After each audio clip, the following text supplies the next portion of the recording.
మాజీ ముఖ్యమంత్రి జగన్ ఇచ్చిన పిలుపు మేరకు ఉమ్మడి కడప జిల్లా వ్యాప్తంగా వైసీపీ శ్రేణులు కల్తీ మద్యం వ్యవహారంపై ఆందోళన కార్యక్రమాలు చేపట్టాయి. మొత్తం 10 నియోజకవర్గాల్లో అక్కడ పార్టీ శ్రేణుల నేతృత్వంలో భారీ ర్యాలీ కొనసాగింది. మాజీ డిప్యూటీ సీఎం అంజాద్ బాషా ఆధ్వర్యంలో జరిగిన ర్యాలీ కడప ఎక్సైజ్ కార్యాలయం దాకా సాగింది. అనంతరం అక్కడ ఉన్నతాధికారులకు వినతి పత్రాన్ని ఇచ్చారు. కూటమి ప్రభుత్వం విచ్చలవిడిగా కల్తీ మద్యం తయారు చేస్తుందని అంజాద్ బాషా ఆరోపించారు. కల్తీ మద్యం బాధ్యులపై చర్యలు తీసుకోవాలంటూ డిమాండ్ చేశారు.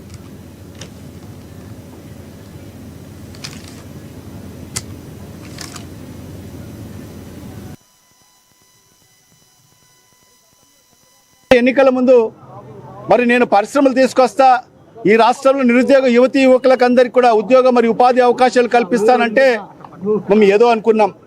మరి ఇవాళ అధికారంలోకి వచ్చిన తర్వాత మరి ఈరోజు నకిలీ మద్యం యొక్క కుటీర పరిశ్రమలు ఇదే పరిశ్రమలని మరి ఇవాళ మేము ఈ చంద్రబాబు నాయుడు గారికి అడుగుతున్నాము. మరి ఈ కుటీర పరిశ్రమల ద్వారా మరి ఎవరికైతే మరి ఉద్యోగ అవకాశాలు కల్పిస్తున్నాడా చంద్రబాబు అని చెప్పి ఈ సందర్భంగా ప్రశ్నిస్తున్నాను. మరి ఈరోజు చూస్తే 100 కోట్ల రూపాయల నకిలీ మద్యాన్ని మరి ఈరోజు ఈ రాష్ట్ర వ్యాప్తంగా పట్టుబడడం జరిగింది. మరి ఇవాళ దీని సూత్రధారులు ఎవరు, దీని పాత్రధారులు ఎవరు మరి ఇప్పటికీ తెలియని పరిస్థితి. అలా కేవలం కొందరు అనామకుల మీద కేసులు పెట్టేసి మమ అనిపించుకొని మరి వాళ్లకు అరెస్ట్ చేసిన పరిస్థితి చూస్తున్నాం ఈ రాష్ట్రంలో.